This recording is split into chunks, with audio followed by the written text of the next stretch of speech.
அனைவருக்கும் வணக்கம். இந்த வீடியோல சி-வோட்டர்ஸ் கருத்து கணிப்பு முடிவுகளை பத்தி தான் பார்க்க இருக்கிறோம். நேற்று சி-வோட்டர்ஸ் கருத்து கணிப்பு முடிவுகள் வெளியாகி இருந்தது. அதுல திமுக கூட்டணி 48% வாக்குகளையும், அதிமுக கூட்டணி 30%க்கு மேலையும், அதர்ஸ் 15% வாக்குகளையும் பெறுவாங்க அப்படின்னு சொல்லிட்டு அந்த கருத்து கணிப்பு முடிவுகளானது வெளியாகி இருந்தது. ஸோ இந்த வீடியோல நான் யாருக்கும் பயஸ்டா பேச போறது இல்லை. ரெண்டாவது விஷயம், சி-வோட்டர்ஸ் அப்படின்ற கம்பெனி வெளியிட்ட கருத்து கணிப்பு முடிவுகள் இது வரைக்கும் நடந்ததே கிடையாது. அதை ப்ரூஃபோட பேச இருக்கிறேன். மூணாவது விஷயம் என்னன்னா, சி-வோட்டர்ஸ் அப்படின்ற இந்த நிறுவனம் வெளியிட்ட இந்த கருத்து கணிப்பு பார்லிமெண்ட் எலெக்ஷனை பேஸ் பண்ணி, நாட் அசம்பிளி. ஸோ இந்த வேர்ட் நீங்க பாத்தீங்கன்னா, அந்த சி-வோட்டர்ஸ் கருத்து கணிப்பு வெளியிட்ட அந்த தலைப்பு பாத்தீங்கன்னா, mood of the nation. Mood of Tamil Nadu கிடையாது, மூட் ஆஃப் த நேஷன். அப்போ இன்னைக்கு பார்லிமெண்ட் எலெக்ஷன் தமிழ்நாட்டுல நடந்தா எந்த கூட்டணி அதிகபட்ச இடங்கள்ல வெற்றி பெறும் அப்படின்னு சொல்லும் போதுதான் அவங்க அதிமுக கூட்டணிக்கு 3 இடங்கள்லயும், திமுக கூட்டணிக்கு 36 இடங்களும் அப்படின்னு சொல்லியிருக்காங்க. ஸோ இது not applicable for the assembly election, it for the parliament election. பார்லிமெண்ட்டுக்கும் அசம்பிளிக்கும் என்னென்ன வித்தியாசங்கள் இருக்கு, எப்படியெல்லாம் தலைகீழாவே தேர்தல் முடிவுகள் மாறி இருக்கு அப்படின்னு நான் இதுக்கு முன்னாடியே ஒரு வீடியோ போட்டிருக்கேன். ஸோ அதை பார்த்தீங்கன்னா உங்களுக்கு புரியும். ஸோ சி-வோட்டர்ஸ் கருத்து கணிப்பு முடிவுகளை பார்க்கும்போது லிட்டரலி எனக்கு சிரிப்பு தான் வந்தது. ஏன்னா அவங்க எடுத்த கருத்து கணிப்புகள் இது வரைக்கும் நடந்ததா வரலாறே கிடையாது. அது அவருக்கே தெரியும். யஷ்வந்த் தேஷ்முக் அவர் தான் இதனுடைய ஃபவுண்டர். அவர் பல கருத்து கணிப்புகளை எடுத்திருக்காரு. கடைசியா ஹரியானா ரிசல்ட் அப்போ ஒரு கருத்து கணிப்பு வெளியிட்டு பயங்கரமா மாட்டிக்கிட்டாரு. அவர் சொன்ன ரிசல்ட் வரவே இல்லை. அதுக்கப்புறம் என்னென்னமோ சொல்லி சமாளிச்சு போயிட்டாரு. ஸோ இப்போ இவர் இந்த மூட் ஆஃப் த நேஷன் அப்படின்றத ஒரு 3 months பேக் அவங்க எடுத்துக்கிட்டே தான் இருக்கிறாங்க. பட் இதோட கிரெடிபிலிட்டி நமக்கு தெரியாது. இவங்க தமிழ்நாட்டுல எடுக்கிறாங்கன்னா ஒரு செட் ஆஃப் த பிளேசஸை மட்டும் செலக்ட் பண்ணி எடுப்பாங்க. அது கரெக்டா வருமா வராதா அப்படின்றது அவருக்கே தெரியாது. அவரே என்ன சொல்லுவாரு, it's a prediction, it may be right, may not be right அப்படின்னு சொல்லிட்டு அவர் சொல்லுவார். இந்த சி-வோட்டர் எடுத்த கருத்து கணிப்பு நடந்திருக்கா அப்படின்றத பத்தி இப்போ பார்க்கலாம். ஸோ இவங்க பல கருத்து கணிப்புகள் எடுத்திருக்காங்க. ஸோ லாஸ்ட் ஒரு 10 to 15 இயர்ஸ்ல இவங்க எடுத்த கருத்து கணிப்பு எல்லாம் நம்ம எடுத்து அது நடந்திருக்கா அப்படின்றத இப்ப நம்ம பார்க்கலாம். ஒவ்வொரு மாநில வாரியா இவங்க வெளியிட்ட கருத்து கணிப்புகள்ல முதல்ல நம்ம பார்க்கறது நாடாளுமன்ற தேர்தல் 2024. ஸோ இந்த 2024 நாடாளுமன்ற தேர்தல்ல ஒரு சேனல் விடாம எல்லாருமே பாஜக தான் வெற்றி பெறும். 300 சீட்டு, 400 சீட்டு, 350, 300க்கு கீழே யாருமே கொடுக்கல. எல்லாருமே அதிகமா தான் கொடுத்தாங்க. ஸோ இந்த தேர்தல்ல இந்த சி-வோட்டர்ஸ் கருத்து கணிப்பு என்ன சொல்லியிருக்காங்கன்னா, என்டிஏக்கு 45% வாக்குகள், பாஜக தலைமையிலான என்டிஏ 45% வாக்குகளை பெறும் அப்படின்னும், இந்தியா கூட்டணி 38% வாக்குகளை பெறும் அப்படின்னு சொல்லியிருக்காங்க. ஸோ இந்த சி-வோட்டர்ஸ் மற்றும் இந்தியா டுடே இணைந்து நடத்திய கருத்து கணிப்பு. ஆனா அதுக்கப்புறம் சீட் ஷேர் என்ன சொல்லியிருக்காங்கன்னா, என்டிஏக்கு 335 சீட்டு வரும், இந்தியா கூட்டணிக்கு 166 சீட்டு வரும் அப்படின்னு சொல்லியிருக்காங்க. பட் தேர்தல் முடிவுகள் எப்படி வந்திருக்கு, என்டிஏ 293 சீட்டு தான், 335 சீட்டு கொடுத்த சி-வோட்டர்ஸ் தேர்தல் முடிவுல 293 வந்ததுக்கு அப்புறம் அவங்களுடைய கிரெடிபிலிட்டி இங்கேயே எப்படி இருக்குன்னு நீங்க பாத்துக்கோங்க. அதுக்கப்புறம் இந்தியா கூட்டணி 166 சீட்டு வரும் அப்படின்னு சொல்லியிருக்காங்க. பட் ரிசல்ட்ல 234 சீட்டு வந்திருக்கு. பர்சன்டேஜ் ஆஃப் ஓட்ஸ் பார்த்தா என்டிஏக்கு 45% கொடுத்தாங்க சி-வோட்டர்ஸ். பட் தேர்தல் முடிவுல 42.5% ஓட்டு தான் என்டிஏக்கு வந்திருக்கு. இந்தியா கூட்டணிக்கு 38% கொடுத்தாங்க. ஆனா இந்தியா கூட்டணி 40.6% ஓட்டு எடுத்து ஒரு லீடு வந்திருக்கு. ஸோ இங்க சி-வோட்டர் சொன்ன அந்த கருத்து கணிப்பு 1% கூட எலெக்ஷன் ரிசல்ட்ல ரெஃப்ளெக்ட் ஆகல. ஸோ அடுத்தது 2023 சத்தீஸ்கர் சட்டமன்ற தேர்தல். ஸோ பெரும்பாலான கருத்து கணிப்பு ஊடகங்கள் எல்லாருமே என்ன சொன்னாங்கன்னா, காங்கிரஸ் தான் ஆட்சியை பிடிக்கும் அப்படின்னு சொன்னாங்க அந்த தேர்தல். ஸோ அதெல்லாம் என்னோட ஸ்கூல் டைம்னு நினைக்கிறேன். அப்பயும் நான் வாட்ச் பண்ணிட்டு இருந்தேன் சத்தீஸ்கர் ரிசல்ட்ஸ், மற்ற விஷயங்கள் எல்லாமே. அப்போ I also predict that Congress தான் வின் பண்ணும் அப்படின்னு சொல்லிட்டு. பட் எனக்கு பிஜேபி அண்டர் எஸ்டிமேட் பண்ணக்கூடாது அப்படின்ற ஒரு இது இருந்தது. ஸோ அந்த தேர்தலில் என்ன சொல்லியிருக்காருன்னா, ஏபிபி நியூஸ் மற்றும் சி-வோட்டர்ஸ் இவங்க 2 பேரும் இணைஞ்சு இந்த கருத்து கணிப்பு நடத்திருக்காங்க. இதுல காங்கிரஸ் 46% ஓட்டு எடுக்கும், 48 சீட் எடுக்கும் அப்படின்னு சொல்லியிருக்காரு. மொத்த சட்டமன்ற தொகுதிகள் 90, அதுல 46 இடங்கள் எடுத்தா வெற்றி பெறலாம். ஸோ காங்கிரஸ் 48 இடங்கள்ல வெற்றி பெற்று ஆட்சியை பிடிக்கும் அப்படின்னு சொல்லியிருந்தாங்க. பாஜக 41% ஓட்டு எடுக்கும், 35 சீட் எடுக்கும் அப்படின்னு இந்த கருத்து கணிப்பானது சி-வோட்டர்ஸ் மூலமா சொல்லப்பட்டிருக்கு. தேர்தல் முடிவு, பாஜக 54 சீட்டு எடுக்குது, 46.27% ஓட்டு எடுத்து வின் பண்ணுது. காங்கிரஸ் வெறும் 35 சீட்டு, 42.23% ஓட்டு எடுக்குது. ஸோ பாத்தீங்களா, அப்படியே ஒரு டர்ன் அரௌண்ட், அப்படியே ஒரு டர்ன் ஆயிடுச்சு. இவங்க சொன்னதுக்கும் ஆக்சுவல் ரிசல்ட்டுக்கும் சம்பந்தமே இல்லையே. இவங்க பாஜகவுக்கு கொடுத்தது வெறும் 35 சீட். ஆனா பாஜக அதை விட கூடுதலான இடங்கள் 54 இடங்கள்ல வெற்றி பெற்று, மெஜாரிட்டிக்கு 46 இருந்தா போதும், ஆனா 54 இடங்கள்ல வெற்றி பெற்று ஆட்சியை பிடிச்சிருச்சு. காங்கிரஸ் 35. இவங்க பாஜகவுக்கு சொன்ன 35, காங்கிரஸ் தான் அந்த 35 எடுத்திருக்கு. பர்சன்டேஜ் ஆஃப் ஓட்ஸ் பாத்தீங்கன்னா 41% பாஜகவுக்கு கொடுத்தாங்க. ஆனா பாஜக 46.27% ஓட்டு எடுத்திருக்கு. காங்கிரஸுக்கு 46% கொடுத்தாங்க. ஆனா காங்கிரஸ் எடுத்தது 42.23%. இதுல இந்த கிரெடிபிலிட்டியை நீங்க பாத்துக்கலாம், எப்படி இந்த சி ஓட்டர்ஸ்னுடைய அந்த சர்வேக்கள் இருக்கு அப்படின்னு. அடுத்ததான் நம்ம பார்ப்பது தெலுங்கானா சட்டமன்ற தேர்தல் 2023. மொத்தமுள்ள தொகுதிகள் 117. இங்க 60 சீட் எடுத்தா ஆட்சியை பிடிக்கலாம். சி ஓட்டர்ஸ் ஏபிபி நியூஸ் கூட இணைஞ்சு கருத்து கணிப்பு முடிவுகளை வெளியிடுறாங்க. அங்க பிஆர்எஸ், பாரத் ராஷ்டிரிய சமிதி அப்படின்னு சந்திரசேகர் ராவோட கட்சி இப்ப ஒன்றும் இல்லாம போயிட்டாங்க. அப்போ அவங்க பலமா இருந்தாங்க. ஸோ அந்த தேர்தலில் 40.5% ஓட்ஸும் 61 சீட்டும் எடுத்து பிஆர்எஸ் வெற்றி பெறும் அப்படின்னு சி ஓட்டர்ஸ் தெரிவிச்சிருந்தாங்க. காங்கிரஸ் 39.4% ஓட்டு எடுத்து 55 சீட் எடுக்கும் அப்படின்னு சொல்லியிருந்தாங்க. ஸோ பிஆர்எஸ் தான் ஆட்சிக்கு வரும் அப்படின்னு சொல்லிட்டு சி ஓட்டர் சொல்லியிருந்தாங்க. தேர்தல் முடிவு வருது. காங்கிரஸ் 64 சீட்டை வின் பண்ணி, எப்படி 60 சீட் இருந்தா ஆட்சியை பிடிக்கலாம், 64 சீட்டை வின் பண்ணி 39.4% ஓட்டு எடுத்து வின் பண்ணுது. பாரத் ராஷ்டிரிய சமிதி சந்திரசேகர் ராவோட கட்சி வெறும் 39 சீட்ல வின் பண்ணி 37.3% ஓட்டு எடுக்குது. ஸோ இவங்க பிஆர்எஸ்க்கு 61 சீட்டு கொடுத்தாங்க. ஆனா இங்க காங்கிரஸ் 64 சீட்டு வின் பண்ணிருச்சு. இவங்க காங்கிரஸுக்கு 55 சீட்டு கொடுத்தாங்க. ஆனா இங்க காங்கிரஸ் 64 கிட்ட வந்துருச்சு. பிஆர்எஸ் வெறும் 39 சீட்ல தான் வின் பண்ணிருக்கு. ஸோ இவங்களோட இந்த கால்குலேஷன், ப்ரெடிக்ஷன் எல்லாமே டோட்டலா ராங்கா இருந்திருக்கு. இப்ப நம்ம பார்த்த வரைக்கும் தெலுங்கானாவிலையும் ராங்கா தான் போயிருக்கு. அடுத்தது 2024 மகாராஷ்டிரா தேர்தல் ரொம்ப இன்ட்ரெஸ்டிங்கான ஒரு தேர்தல். என்னன்னா எல்லா சர்வே நிறுவனங்களும் கருத்து கணிப்பு வெளியிட்டுட்டாங்க. நாளைக்குதான் மகாராஷ்டிரா தேர்தல்னா நான் கூட அதை ரொம்ப குரூஷியலா பார்த்துட்டு இருந்தேன். அண்ட் என்னோட அந்த டேட்டாஸையும் கலெக்ட் பண்ணி நான் சர்வேஸ் பண்ணிட்டு இருந்தேன். ஸோ அப்போ என்ன ஆச்சுன்னா, பல தேர்தல் கருத்து கணிப்பாளர்கள் ஏபிபி நியூஸ் தனியா போட்டாங்க. அப்போ அதுக்கப்புறம் ஜேவி ஸ்ரீராம், இந்த மாதிரி பல மேட்ரிக்ஸ், இவங்க எல்லாருமே கருத்து கணிப்புகளை வெளியிட்டாங்க.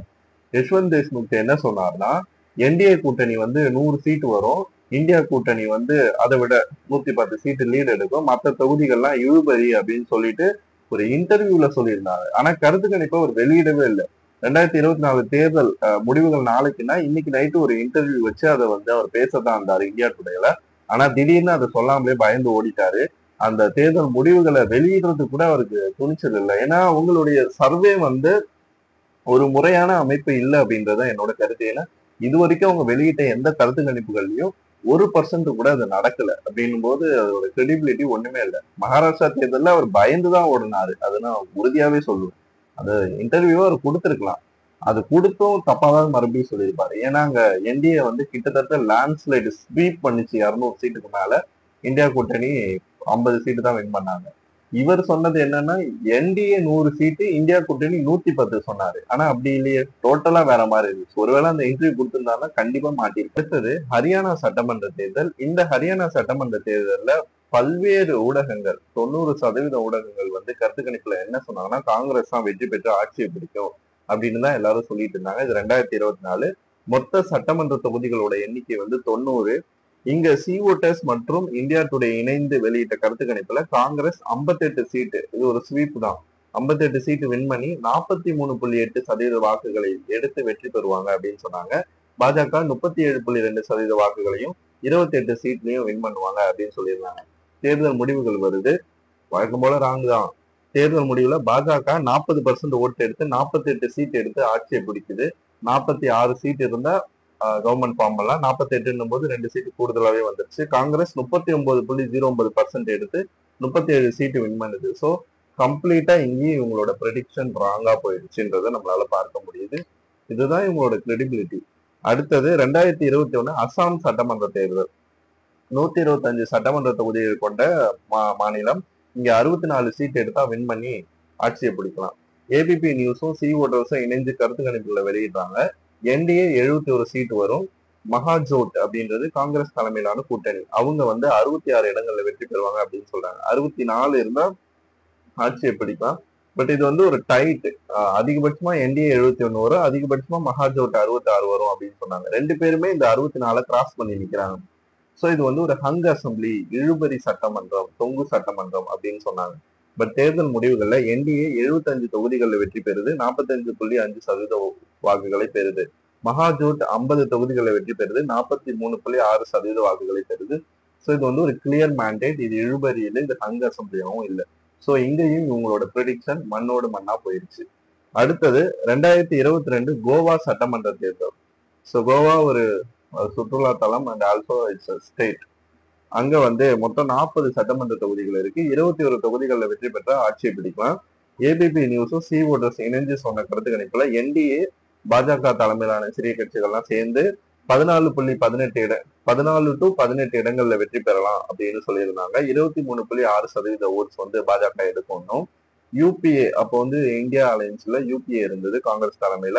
இப்போ 10 டு 14 இடங்கள்ல காங்கிரஸ் வெற்றி பெறும், 24% ஓட்ஸ் எடுக்கும் அப்படின்னு சொல்லியிருந்தாங்க. தேர்தல் முடிவுகள்ல பாஜக 20 சீட்டை வின் பண்ணிச்சு, 33.3% ஓட்ஸ் வந்து எடுத்தது.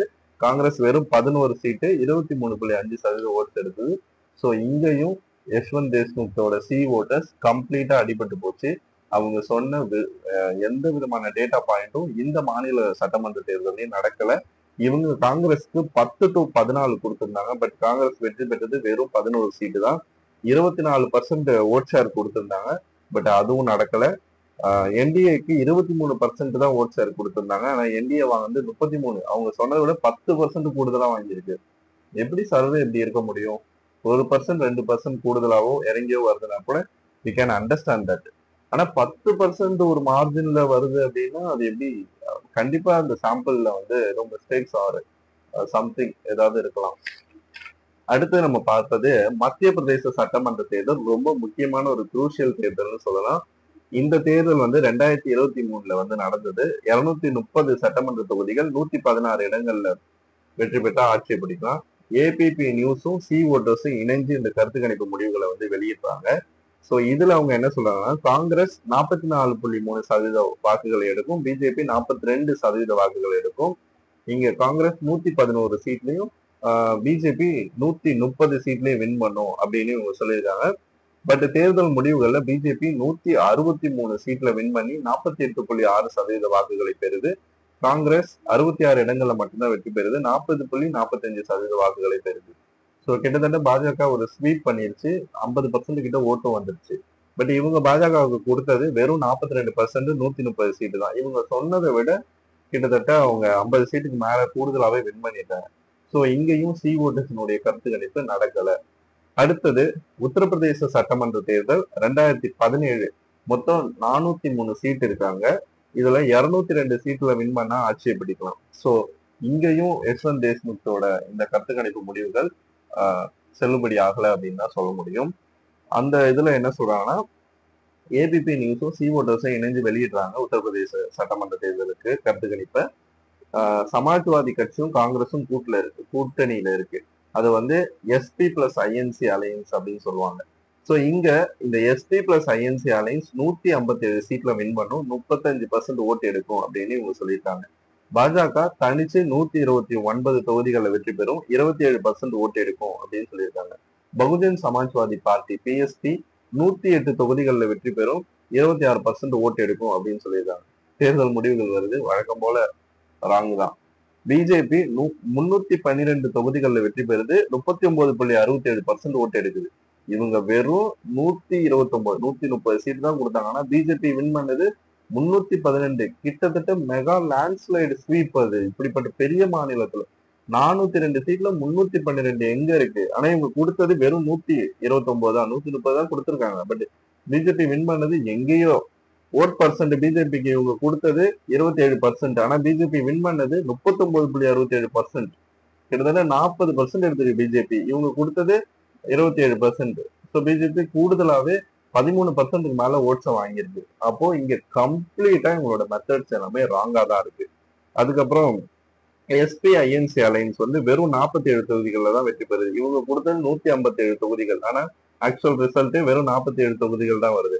35% கொடுத்தாங்க. ஆனா இவங்க வாங்குனது 21.82% தான் எஸ்பி அண்ட் ஐஎன்சி அலையன்ஸ் வாங்குது. பகுஜன் சமாஜ்வாதி பார்ட்டிக்கு 108 சீட்டு கொடுத்தாங்க. பட் அவங்க வின் பண்ணது வெறும் 19.